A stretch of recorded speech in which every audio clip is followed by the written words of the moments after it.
Hello, আসসালামু আলাইকুম। আজকে হচ্ছে একটা মানি পুলিং কেকের ডেকোরেশন দেখাবো। এই মানি পুলিং কেকটা আমি অনেক দিন আগে একবার করেছিলাম, মানে একদম বিজনেসের প্রথম দিকে একবার করেছিলাম। তো দেন মানে এখন আবার আরেকটা অর্ডার এসেছে। নর্মালি এই কেকটার অর্ডার আমার তেমন আসে না, আর এটা করাও একটু মানে ঝামেলার কাজ। তো এই কেকটা আমার অর্ডার ছিল 1.5 পাউন্ডের।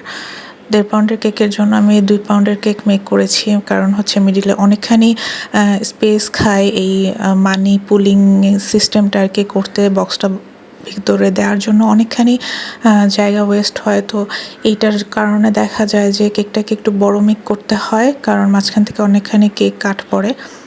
তো তারপরেও হচ্ছে এই কেকটা সাইড থেকে মানে ঠিকঠাক মতো হচ্ছিল না। তো এই জন্য আমি ট্রাই করব নেক্সট টাইম হচ্ছে এই কেকটা 2 পাউন্ডের অর্ডার নেওয়ার জন্য, কারণ 2 পাউন্ড হলে কেকটা একদম পারফেক্ট হবে।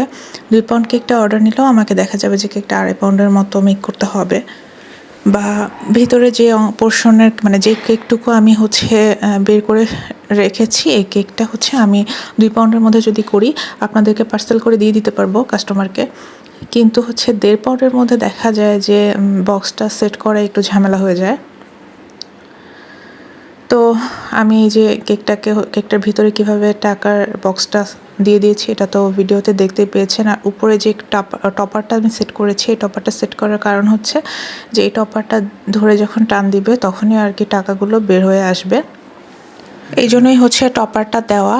আর এই টপারটা আর কি আপনারা অনেকে দেখেন যে এমনিতেও কেকের মধ্যে ডেকোরেশনে ইউজ করা হয়, বাট মানি পুলিং কেকে এটা মাস্ট বি ইউজ করতেই হয়, কারণ হচ্ছে মানি পুলিং কেকে এই টপারটা ধরেই টান দেওয়া হয় যাতে করে ভিতর থেকে টাকাগুলো বের হয়ে আসে। তো এই টপারটা আমি এই কারণে আগেই সেট করে দিয়েছি, একদম টাকার সাথে সেট করে দিয়েছি। এই কারণে হচ্ছে ফিনিশিংটা করতে একটু ঝামেলা হয়, বাট একটু ধৈর্য নিয়ে ফিনিশিংটা করতে হবে।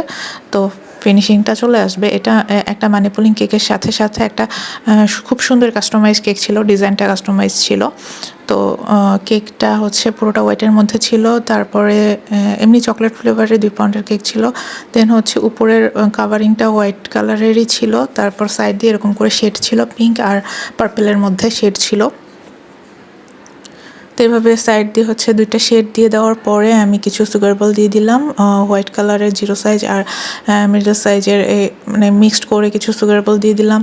দেন হচ্ছে এখানে কিছু নন এডিবল যে বলসগুলো থাকে সেগুলো এখানে হবে, উপরে নিচে নন এডিবল কিছু বলস দিয়ে দিয়েছি।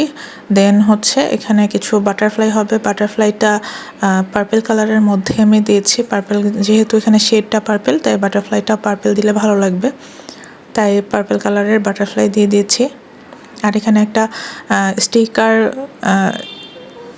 প্রিন্সেস হবে পিছন দিকে বসানো, সেটা আর কি ভিডিওতে আসে নাই, ছবিটা আমি অ্যাড করে দিয়েছি। তো আপনারা জানাবেন যে আপনাদের কাছে এই কেকটা কেমন লেগেছে। আমি ভিডিওটা কালেক্ট করতে পারি নাই কেকের, না হলে আমি ভিডিওটা অ্যাড করে দিতাম। তো সবাই ভালো থাকবেন, আল্লাহ হাফেজ।